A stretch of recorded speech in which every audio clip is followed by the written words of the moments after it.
Latifah dari PPSS SK Kampung Bedoh.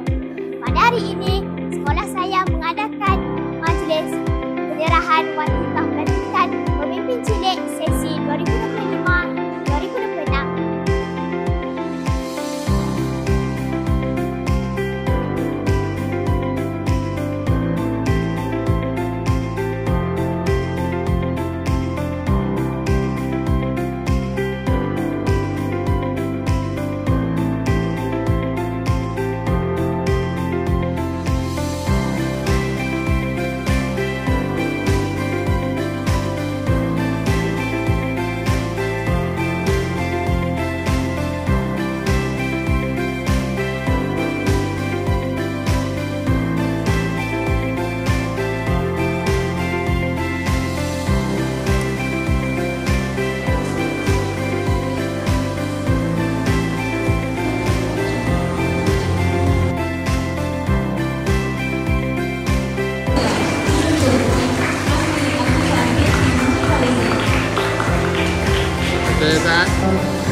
Pemimpin-pemimpin cilik Sekolah Kemalaan Kampung Tok Bedul berjanji dan berikrar akan mematuhi undang-undang dan peraturan sekolah ini. Kami berjanji akan menjalankan tugas-tugas kami dengan penuh dedikasi dan ikhlas sepanjang masa. Kami juga berjanji akan menjaga nama baik pemimpin cilik,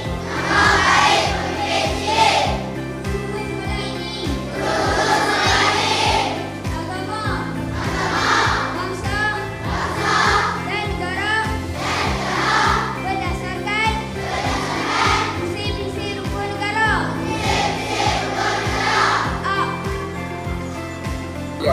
Assalamualaikum. Hari ini saya bersama Sarjan Muhammad Kanisa. Assalamualaikum Sarjan. Waalaikumsalam warahmatullahi. Apakah nasihat Sarjan kepada kami hari ini? Okey, Assalamualaikum.